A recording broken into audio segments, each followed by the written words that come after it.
Good morning. My name is Zachary Coffelt. I'm the oldest son of Soraya Coffelt and the late Gordon Coffelt. I'm here to introduce my brother, my mother, of course. I'm speaking on behalf of both my brother and myself when I speak today. I know that if my dad had been able to be here, he would be very proud of my mother, and he would also be here supporting her.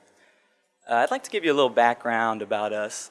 My brother and I were both born and raised on St. Thomas. I participated in a lot of sports, especially basketball, and I played on school teams.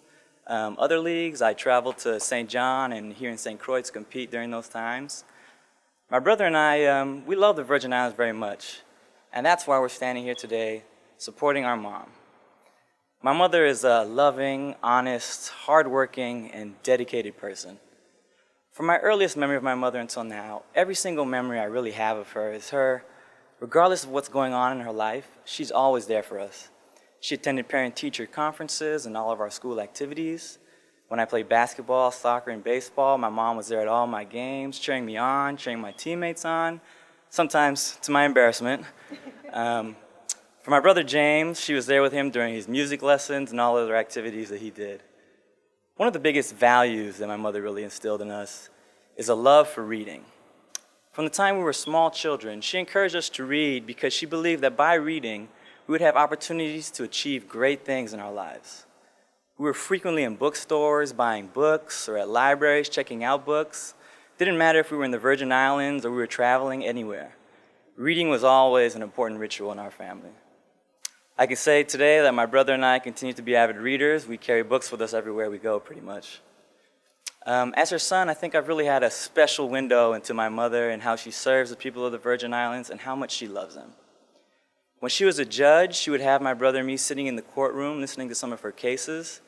I can remember today how hard she worked on a daily basis to make sure that everyone who came into her courtroom was treated fairly under the law. And I could really see how much she truly wanted to help the people who were in her courtroom. I also remember telling my mother when I was young that there was no way I was going to be a lawyer. But today, here I am, a lawyer. At church, my mom, she was always at church volunteering in the children's ministry for many, many years. She dedicated her time, her energy, her money, and often she'd have James and I helping her, doing things like puppet shows and other fun activities. You could tell that she always wanted the children to have a good future, and she really loved them. As her son, I've also seen how she handles trying and difficult situations. She and my father were partners in life for almost 30 years. I saw them struggle to build their careers in our different family businesses. They worked hard together, they loved each other, and they supported each other every day. During the last years of my father's life, when he suffered from Parkinson's, my mother was right by his side, taking care of him, 7 days a week, 24 hours a day.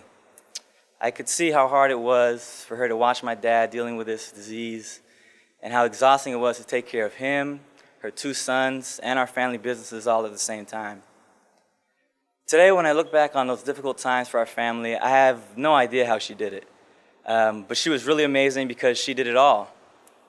I know that the same love and devotion that she's shown me, my brother, my father, and the children and youth in the community, she will bring to the office of governor and the people of the Virgin Islands.